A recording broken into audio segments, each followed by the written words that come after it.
world-renowned tech mogul. Legendary corporate raider. A billionaire who controls the global market, currently being screamed at for a smudge on a crystal vase.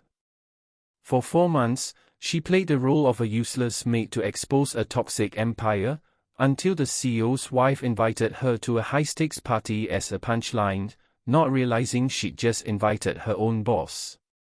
Angelina Curie was on her knees, her hands steady as she polished a crystal vase that cost more than most people made in a year.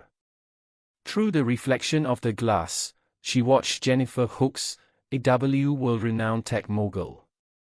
Legendary corporate raider.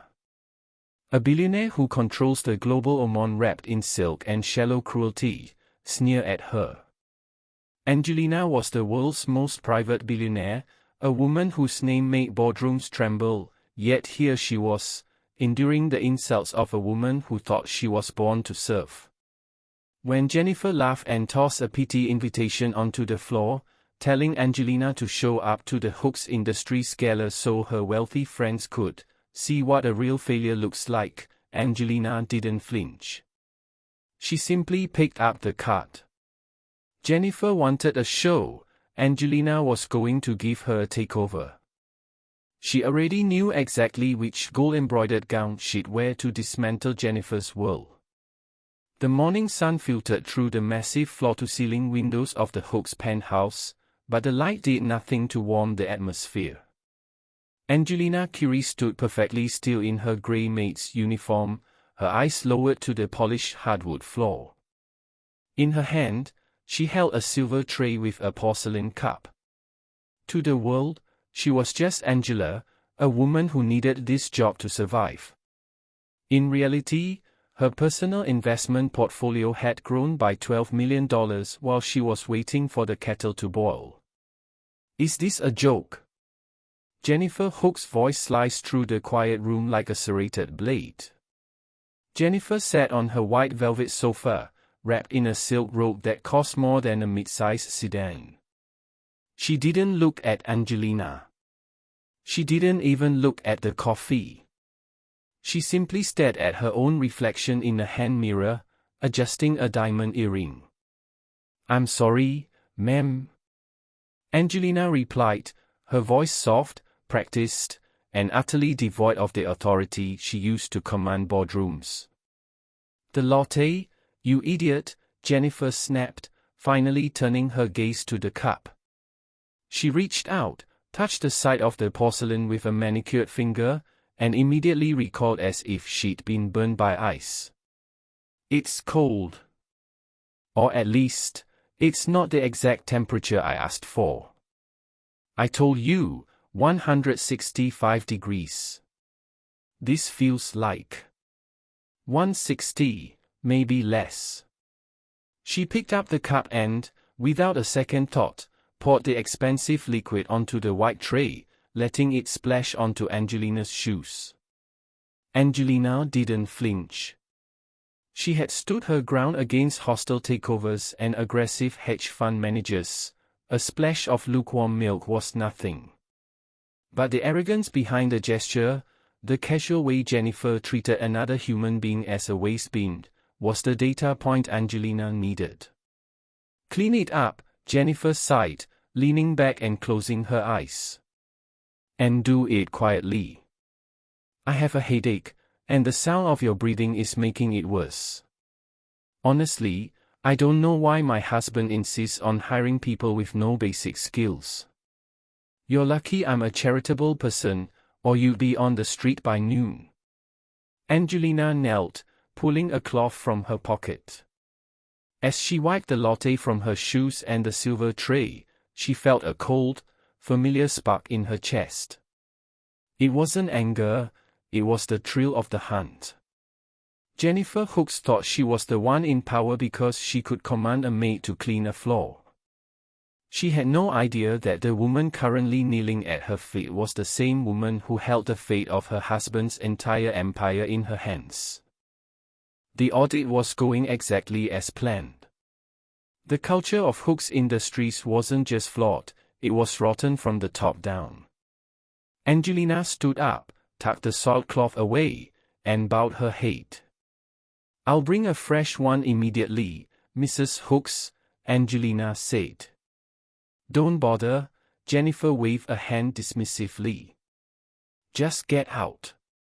Your face is depressing me." Angelina turned and walked toward the kitchen. She didn't look back. She didn't need to. She was already imagining the look on Jennifer's face when she finally saw the gold gown. The following afternoon, the air in the penthouse was thick with the scent of lilies and expensive perfume. Jennifer was huddled with three of her closest friends, women who wore arrogance like a second skin, clutching champagne flutes as they looked over the final guest list for the Hookes Industries Gala. Angelina was nearby, methodically steaming the heavy velvet drapes, her back turned to the group. She was invisible to them, a piece of living furniture that didn't require a filter for their conversation. "It's going to be the most exclusive event of the year," Jennifer purred, her voice dripping with self-importance. "But I feel like it's missing a certain comedic element. Something to keep the mood light." One of the women laughed, flicking a glance toward Angelina. "You mean a mascot, darling?" Jennifer's eyes narrowed with a predatory gleam. She stood up and walked toward Angelina, her silk heels clicking sharply on the floor. "Angela, stop that for a moment.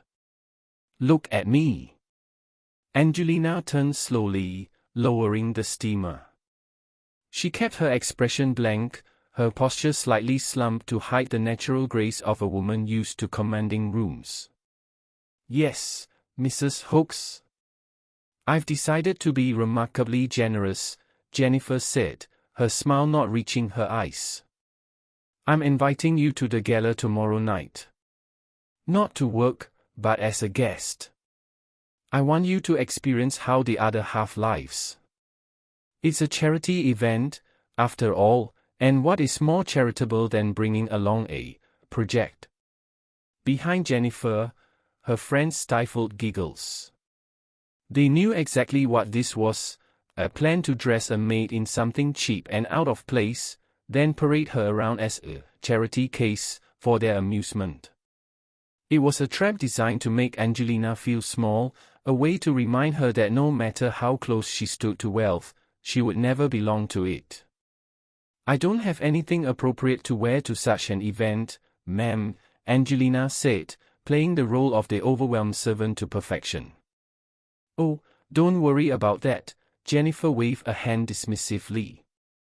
"I have an old dress in the back of my closet, something from 3 seasons ago that I wouldn't be caught dead in now. It'll be perfect for you. Just try to wash the smell of bleach off before you put it on." Jennifer turned back to her friends, her laughter ringing out through the room. "Can you imagine? It'll be the highlight of the night. A little entertainment for the board members." Angelina bowed her head, concealing the icy fire in her eyes. "Thank you for your kindness, Mrs. Hookes. I'll be sure to make an impression." As she returned to the drapes, Angelina felt the weight of the moment shift. The trap had been set, but Jennifer had no idea who she had actually invited. Angelina wouldn't be wearing a hand-me-down from a closet of a woman she was about to ruin. She was already mentally drafting the message to her private courier. It was time to bring the gold gown out of the vault. The following morning, the Hookes penthouse felt like a fortress of secrets. With Jennifer away at her daily 3-hour spa appointment, the sprawling residence was eerily quiet, save for the hum of the air filtration system. Angelina moved through the hallways with practiced invisibility, her cleaning cart rattling softly. Most people looked at a maid and saw a servant. Angelina knew that a maid was actually a ghost with a master key. She reached the heavy mahogany doors of Robert Hooke's private study. This was the sanctum where the $500 million deal was being orchestrated, the room where the perfect numbers were born. Pushing her cart inside, She began the ritual of dusting, her movements rhythmic and unremarkable to anyone watching the security feeds. But Angelina wasn't looking at the dust. Her eyes were scanning the geometry of the room, looking for the one thing that didn't fit. She found it behind a false row of leather-bound encyclopedias.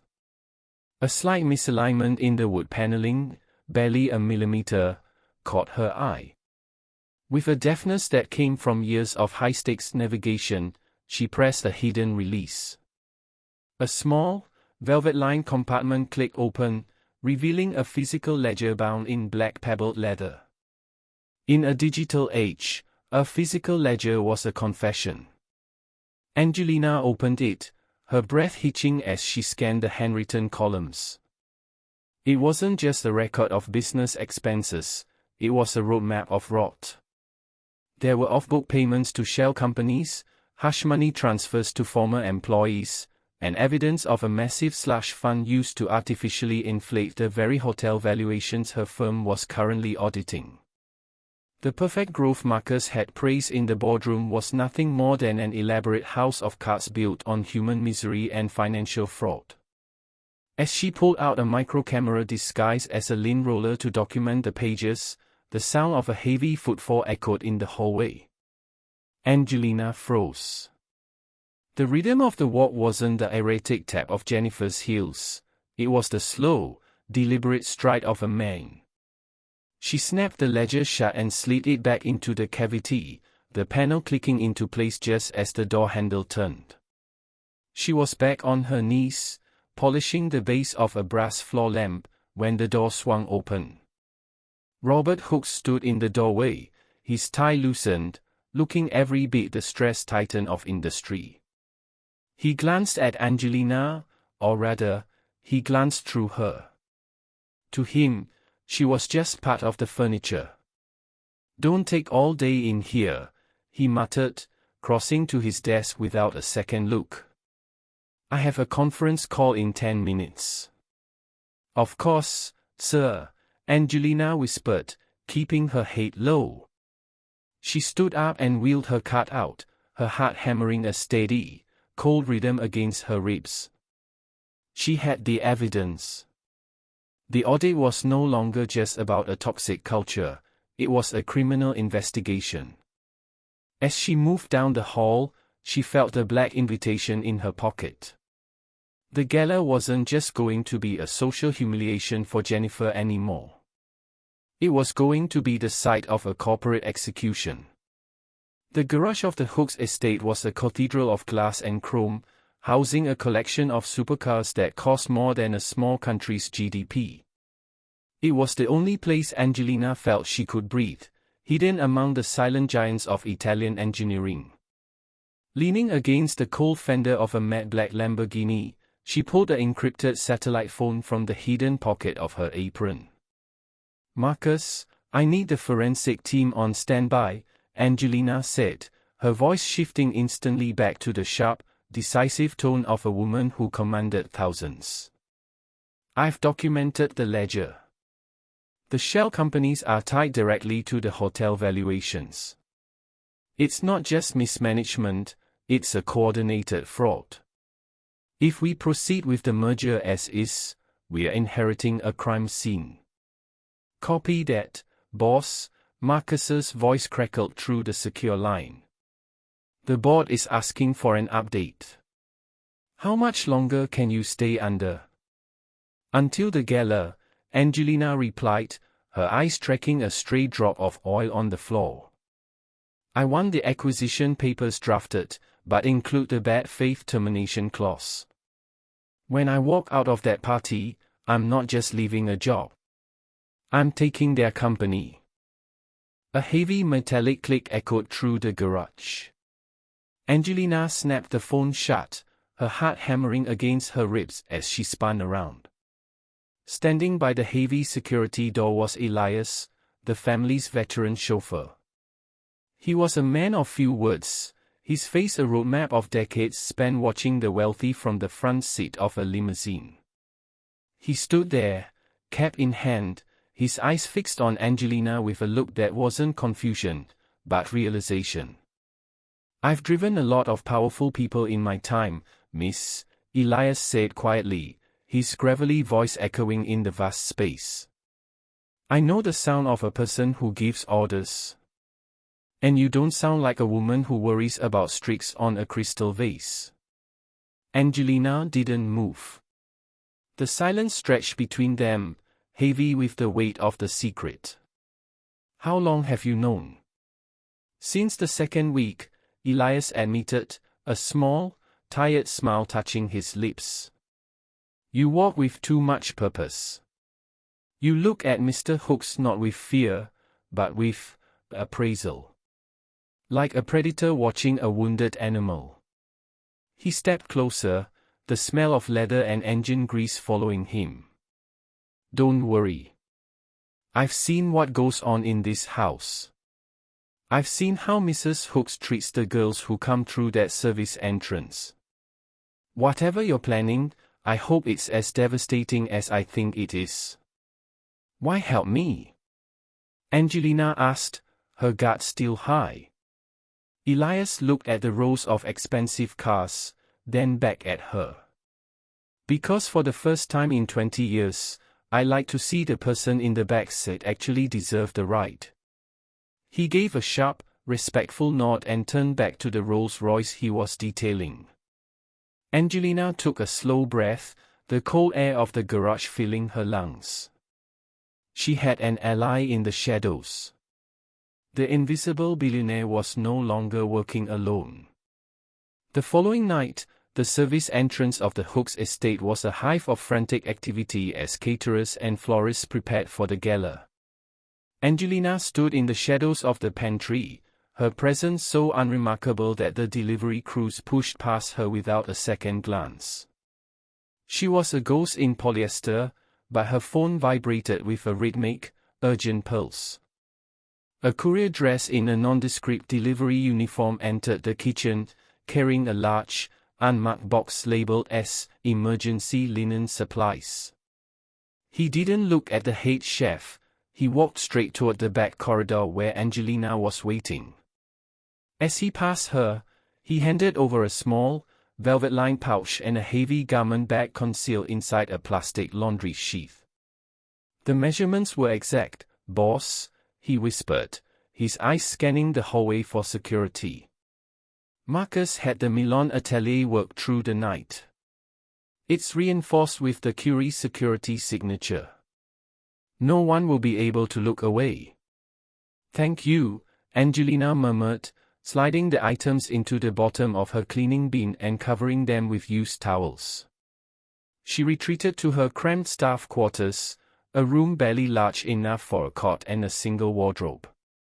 Locking the door, she unzipped the garment bag. The gold-embroidered Versace gown spilled out like molten sunlight, a masterpiece of silk and hand-stitched metallic thread. It was the antithesis of the grey rags she had worn for months. It wasn't just a dress, it was armor. Alongside it lay the long gold earrings and the long-sleeved gloves that would complete the image of a woman who didn't just have money, but held the very concept of power in her hand. She ran her fingers over the fabric, the contrast between the rough cotton of her maid's sleeves and the liquid silk of the gown sending a jolt of electricity through her. For months, she had been Angela, the girl who apologized for existing. Tomorrow, she would return to being Angelina Curie, the woman who decided which empires lived and which ones were dismantled for parts. A sharp rap on the door made her jump.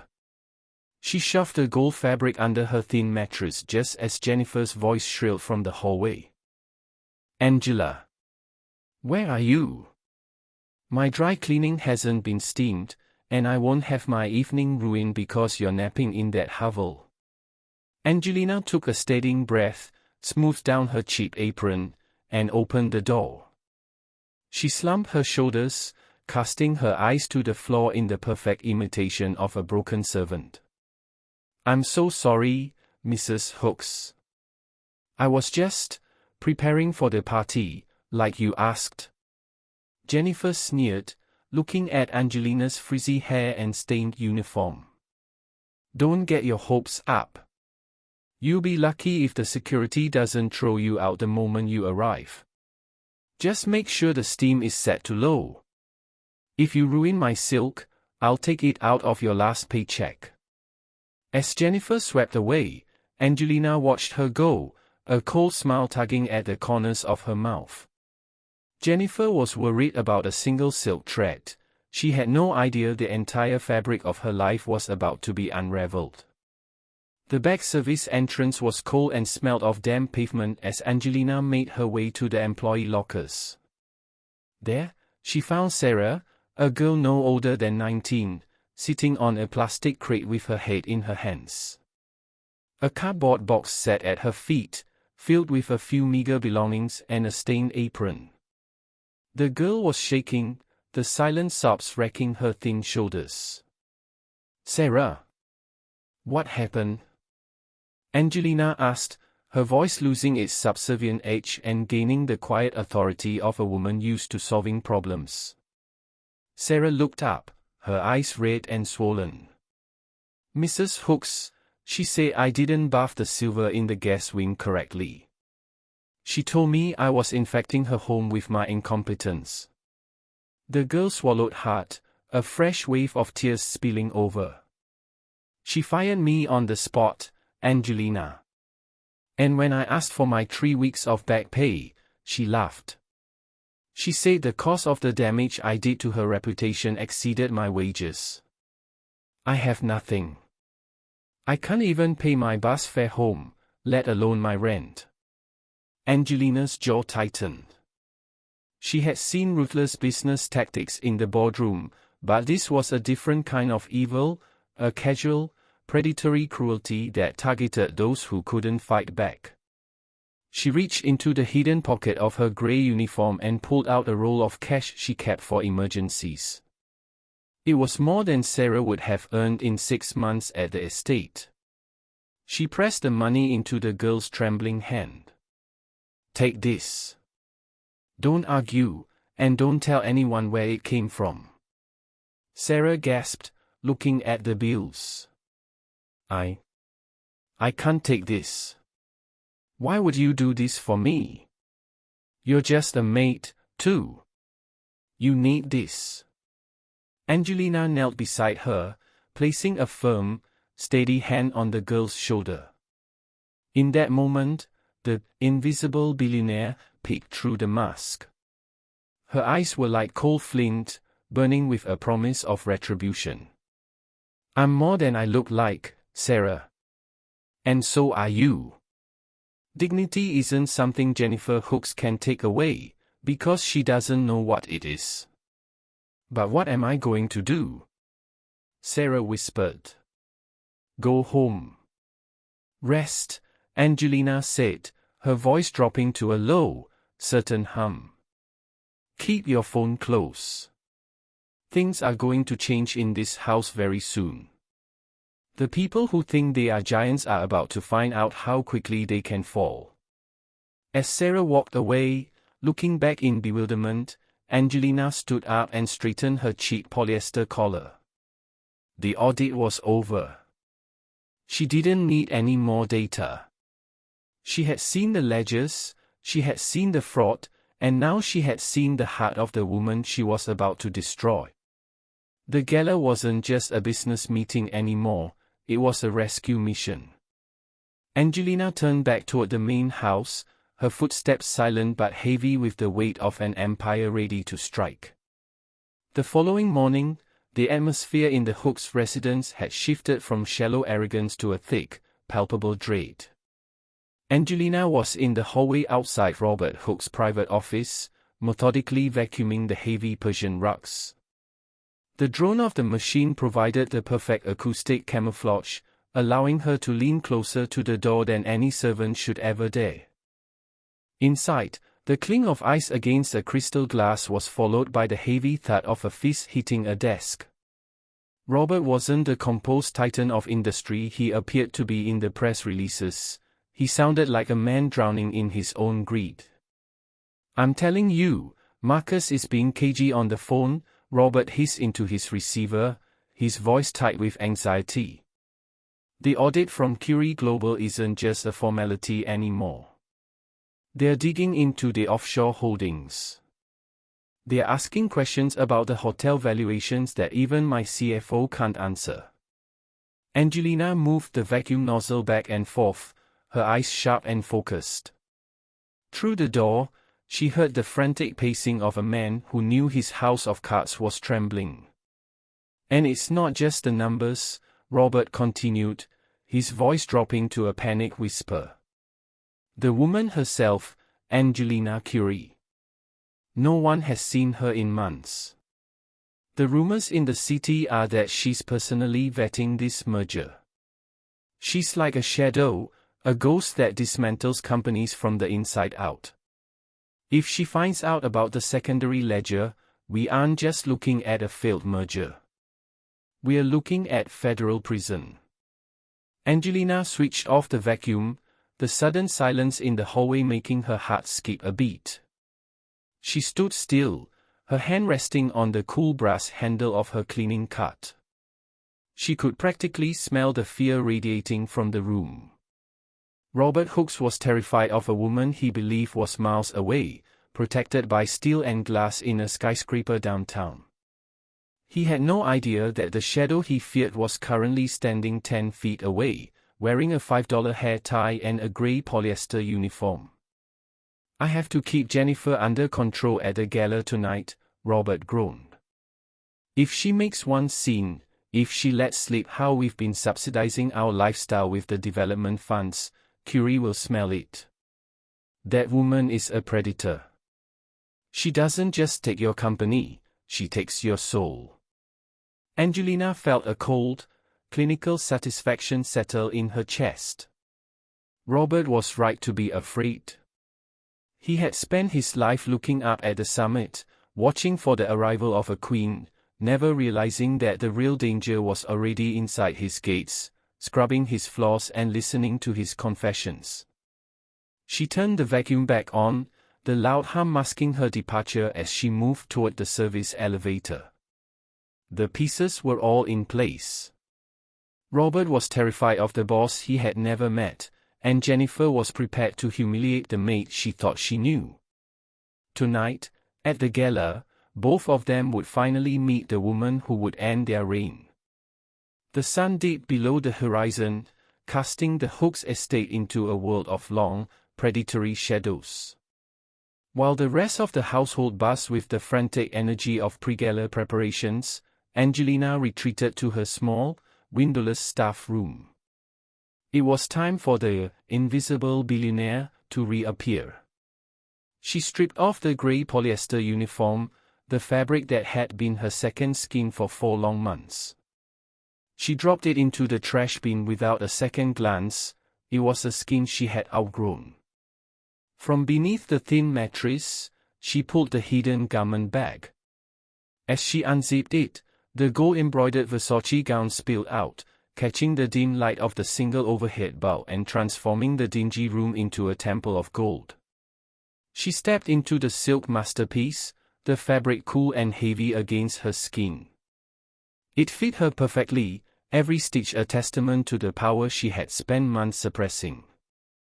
As she pulled on the long-sleeve gloves, she felt the shift in her own posture. The slumping shoulders of the maid vanished, replaced by the rigid, regal poise of a woman who commanded empires. Next came the earrings, long, cascading droplets of gold that brushed against her neck. She took a deep breath, reaching for a small, concealed kit she had hidden in the ventilation duct. With a few expert strokes of makeup, she accentuated the sharp, intelligent lines of her face. She wasn't just hiding her identity anymore, she was revealing her true self. She looked in the small, cracked mirror on the back of the door. The woman staring back was a stranger to Angela, the girl who polished silver and endured insults. This woman was Angelina Curie. Her eyes were hard, shimmering with the cold light of a coming storm. She looked elegant, confident, and utterly dangerous. She took the long gold evening bag, which contained more than just lipstick, It held the decrypted evidence of the Hookes financial crimes and the final termination papers for the merger. She checked the time. Upstairs, Jennifer would be dousing herself in perfume, laughing about the hilarious entrance her clumsy maid was about to make. Angelina slipped out of her room and moved toward the back service exit. Elias was waiting in the shadows of the alley, the black car idling silently. He stepped out, his eyes widening as he took in the transformation. He didn't see a maid in a costume, he saw the boss. Without a word, he opened the rear door, bowing low as she stepped into the leather-scented darkness of the vehicle. "To the Riverside Hotel, Miss Curie?" Elias asked, his voice thick with a newfound respect. "To the hotel, Elias," Angelina replied, her voice like velvet-wrapped steel. "It's time to show them what a real failure looks like." The Riverside Hotel ballroom was a cavern of crystal chandeliers and whispered fortunes, a place where the air itself seemed to vibrate with the hum of high-stakes networking. At the top of the grand marble staircase, the heavy oak doors swung open. Usually, guests arrived in a steady, rhythmic stream, but the moment Angelina Curie stepped into the light, the cadence of the evening broke. The room didn't just go quiet, it seemed to lose its breath. Angelina stood at the precipice of the stairs, a vision in molten gold. The Versace gown clung to her with architectural precision, its metallic embroidery catching the light like a solar flare. She stood with her hand on her hip, her chin tilted slightly upward, a stance of absolute, unshakable authority. She didn't look like someone who had been invited to a party, she looked like the woman who owned the building. As she began her descent, the guests parted like a receding tide. The men adjusted their ties instinctively, and the women narrowed their eyes, trying to place the face of the stranger who looked more like a queen than the hostess. There was a magnetic poise in her walk, a calculated grace that whispered of boardrooms and billionaire summits. Conversations died mid-sentence as she passed, replaced by frantic murmurs. "Who is she?" a venture capitalist whispered to his wife. "I know that face from the covers of the financial journals, but I can't put a name to it." In the center of the room, Jennifer Hookes stood surrounded by her inner circle, laughing loudly as she kept one eye on the entrance. She was looking for a girl in a frumpy, three-season-old hand-me-down, the clumsy maid she had planned to humiliate. When her gaze finally landed on the woman in gold, her laughter faltered, though no spark of recognition lit her eyes. To Jennifer, Angela was a smudge on a window, a thing that cleaned floors. This woman was an apex predator. "Look at that gown," one of Jennifer's friends hissed, her voice thick with envy. "That's custom Milan. That's more than my entire jewelry collection combined." "Jennifer, did you invite a Curie or a Rothschild without telling us?" Jennifer's grip tightened on her champagne glass until her knuckles turned white. I don't know who she is," Jennifer stammered, her pride wounded by the fact that someone else was dominating the room she considered her own. Probably some social climber who spent her life savings to make an entrance. "I'll go find out whose guest she is and have her escorted to the back." Angelina watched Jennifer approach from across the room, her expression calm and poised. She could see the confusion and the brewing territorial rage in the other woman's eyes. Jennifer Hookes was walking straight into the mouth of the storm, still convinced she was the one who controlled the weather. Angelina took a slow sip of her drink, the cold gold of her earrings brushing her jaw, and waited for the mask to finally slip. Jennifer glided across the ballroom floor, her heels clicking with a sharp, aggressive rhythm. Her friends trailed behind her like a pack of well-groomed wolves, their eyes fixed on the woman in the gold gown. Jennifer reached the center of the room, stopping just inches from Angelina. She didn't offer a greeting, instead, she let out a high, forced laugh that drew the attention of the surrounding board members and investors. "Oh, look everyone!" Jennifer exclaimed, her voice amplified by the sudden hush of the crowd. She gestured toward Angelina with a dismissive flick of her wrist. "I told you I had a special guest tonight. I wanted to show you all a true transformation. This is what happens when you give a little charity to the help." Angelina remained perfectly still, her hand resting lightly on the stem of her glass. She didn't blink, her gaze fixed on Jennifer with a terrifying, calm intensity. "Don't be shy, Angela," Jennifer continued, her lip curling in a cruel sneer. Tell them about the silver polish. Tell them how you spent 3 hours crying over a cold latte this morning." She turned to the crowd, her eyes dancing with malice. "This is my maid, everyone." I thought it would be a scream to see if she could manage not to trip over her own feet in a dress that probably cost more than her ancestors' combined wages. I even had to lend her my old closet scraps just so she wouldn't embarrass me. A ripple of uneasy laughter moved through Jennifer's inner circle, but the rest of the room remained frozen. The men in tailored suits exchanged confused looks. They saw the gold-embroidered Versace, the way the light hit the genuine Cartier droplets at Angelina's ears, and most importantly, they saw the lethal confidence in her eyes. This wasn't a girl in a hand-me-down, this was a woman who looked like she could buy the hotel and have it demolished by sunrise. "You seem confused, Jennifer," Angelina said finally. Her voice wasn't the soft, stuttering whisper of Angela the maid. It was a rich, melodic baritone that commanded every ear in the ballroom. "You think you're exposing me? You haven't even begun to understand what's being exposed tonight." Jennifer's smile faltered for a fraction of a second, a flicker of doubt crossing her face as she heard the sheer authority in Angelina's tone. "Excuse me? Don't you dare use that tone with me. You are a servant.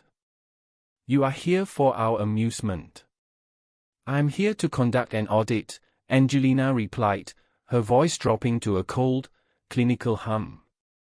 "And so far, your character is the only thing returning a deficit." Jennifer went pale, her hand trembling as she reached out to grab Angelina's arm. "You've had too much to drink. I'm having security throw you out." "I wouldn't do that if I were you," a new voice boomed from the edge of the circle. Robert Hookes pushed through the crowd, his face drained of all color, his eyes wide with a sudden, paralyzing terror. Robert Hookes did not walk, he stumbled.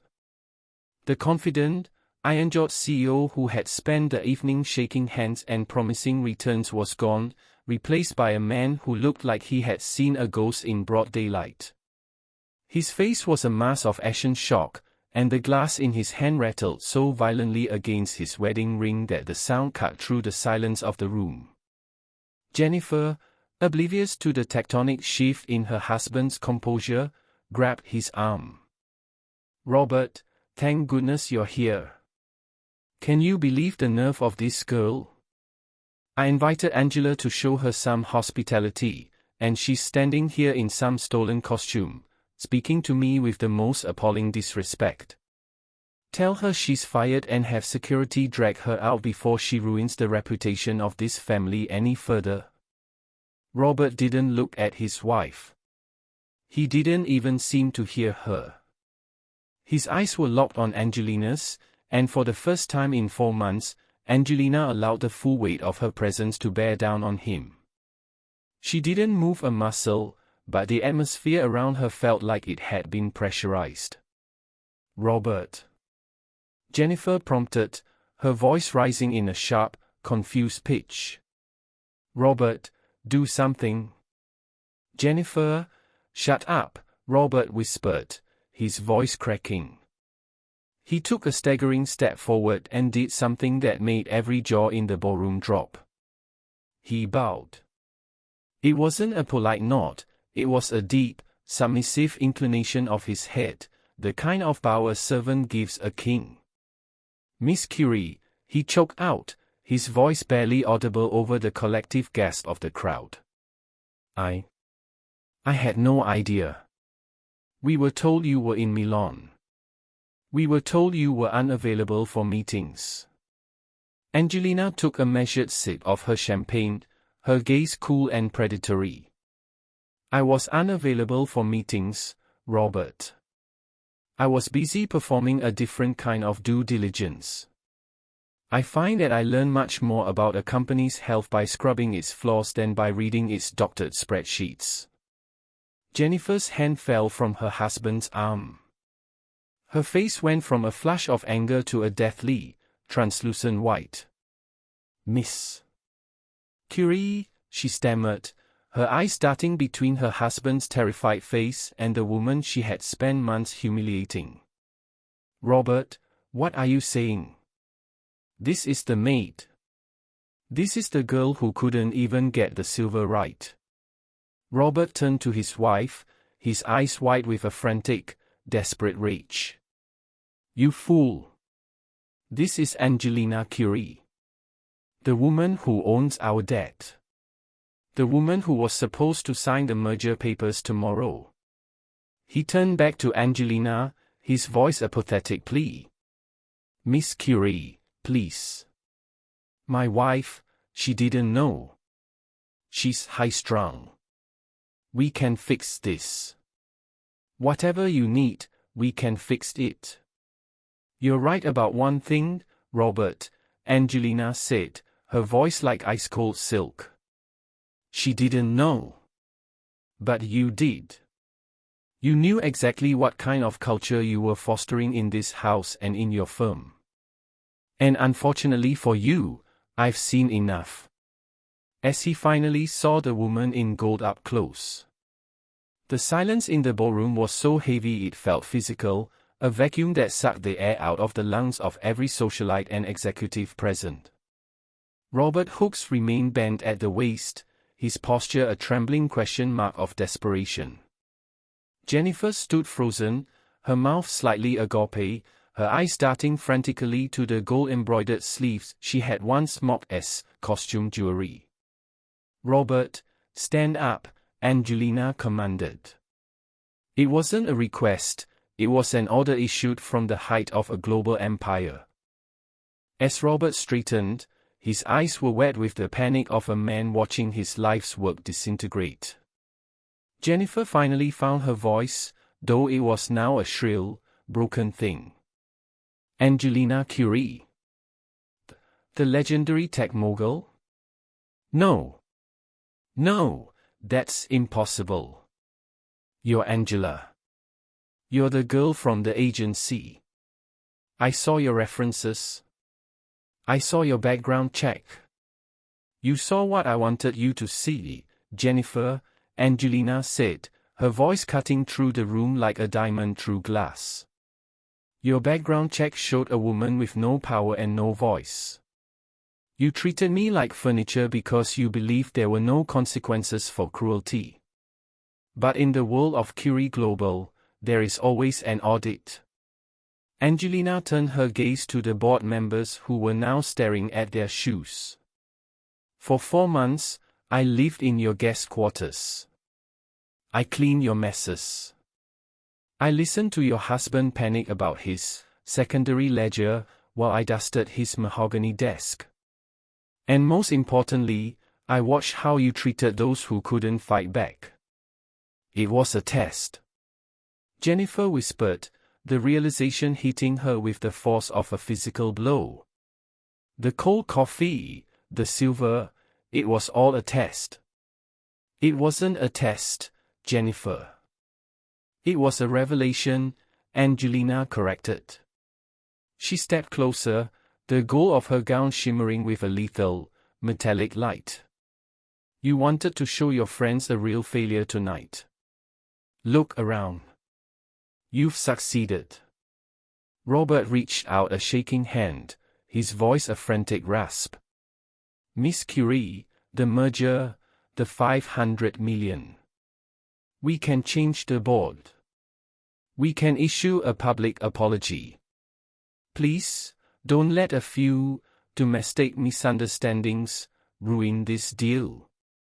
Angelina's expression didn't soften. She reached into her gold evening bag and pulled out a single, heavy document. She didn't hand it to Robert, she let it drop onto the tray of a passing waiter. Domestic misunderstandings are the heartbeat of a company's culture, Robert. I don't partner with monsters, and I certainly don't fund them. She looked at the waiter, a young man who had watched Jennifer's tirades for years, and gave him a brief, respectful nod. Then, she turned her final, freezing gaze back to the couple. From this moment on, you can stop calling me Angela. She paused, the weight of her $3.8 billion legacy settling over the room like a shroud. You can call me boss. And as your boss, I'm telling you, you're finished. The documents on the waiter's tray were not just a rejection of the merger, they were a death warrant for Hookes Industries. Angelina watched as Robert reached for them with trembling fingers, his eyes scanning the first page before his knees buckled. He had to catch himself on the edge of a banquet table, rattling the fine china. This is the secondary ledger, Robert stammered, his voice sounding hollow, as if he were speaking from the bottom of a well. How? The safe, the encryption. You forgot that the woman cleaning your office sees more than the cameras do, Angelina said, her voice a cool, steady hum that carried to the very back of the ballroom. I didn't just find your off-book payments to shell companies, Robert. I tracked the development funds you siphoned to pay for this penthouse, these cars, and the very silk your wife is wearing. You didn't just lie to me, you defrauded your shareholders, your employees, and the federal government. A collective murmur of horror rippled through the elite crowd. Investors who had been clinking glasses with Robert moments ago now stepped back as if he were suddenly radioactive. Jennifer looked around frantically, her social empire collapsing in real time. Robert, tell them she's lying. Tell them it's a mistake. But Robert couldn't speak. He knew the Curie global legal team was already at the district attorney's office. The merger is dead, Angelina announced, her eyes flashing like flint. And because of the bad faith clauses I personally drafted into our preliminary agreement, my firm is calling in every short-term bridge loan we extended to keep you afloat during these negotiations. By tomorrow morning, Hookes Industries will be in receivership. By tomorrow afternoon, the bank will be changing the locks on your front door. You're destroying us over a cup of coffee? Jennifer shrieked, her voice cracking with a desperate, ugly realization. No, Jennifer, Angelina replied, stepping into the woman's personal space, the gold of her gown blinding under the chandeliers. I'm destroying you because you thought the people who served you weren't human. I'm destroying you because you thought wealth was a shield for cruelty. You didn't lose your fortune because of a cold latte, you lost it because you were too small to hold it. Angelina turned her back on them, the liquid gold of her train sweeping across the floor. She didn't look back at the sobbing woman or the broken man. She had spent months as a ghost in their halls, witnessing the rot. Now, she was the fire that would burn it away. As she walked toward the exit, the crowd parted in a silence so profound it felt like a funeral. The reign of the Hookes was over, and the era of accountability had begun. The glass walls of the Curie Global headquarters reflected a city that looked different to Angelina now. From the 60th floor, the streets no longer looked like an ant farm of anonymous workers, they looked like a landscape of untapped potential. Angelina sat at her mahogany desk, but she wasn't alone. Standing before her were Elias, Sarah, and 3 other former members of the Hookes domestic staff, all dressed in sharp, professional attire that radiated a dignity they had long been denied. "I didn't bring you here to be my assistants," Angelina said, her voice warm but retaining that unmistakable edge of power. She slid a series of contracts across the table, not for service, but for leadership. "I'm launching the Curie Foundation for Labor Integrity. We are going to audit the corporate cultures of every company we acquire, and I want the people who have actually stood on the front lines to lead the charge." Sarah looked at her contract, her eyes filling with tears that were no longer born of fear. "You're making me a program director?" "You saw the rod before I did, Sarah," Angelina said with a small, genuine smile. "You know exactly what to look for. No more hidden ledgers, no more unpaid wages, and no more invisible workers. From now on, the people who keep the world running will be the ones who oversee it."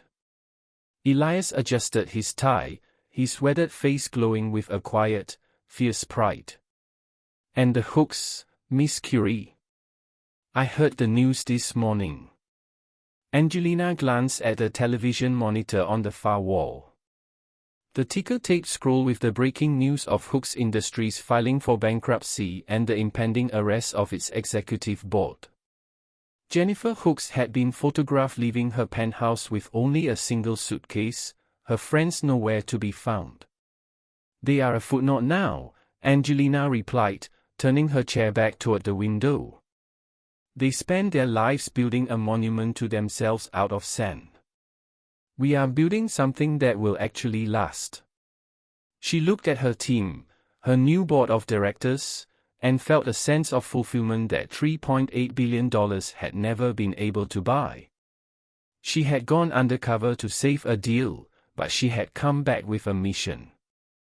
The invisible billionaire was invisible no longer. She was the architect of a new kind of empire, one where respect was the primary currency and no one was ever treated like furniture again. As the sun set over the skyline, painting the office in the same triumphant gold as her gala gown, Angelina Curie finally picked up her pen. This time, she wasn't signing a merger. She was signing a manifesto for a world that finally saw the people in the shadows.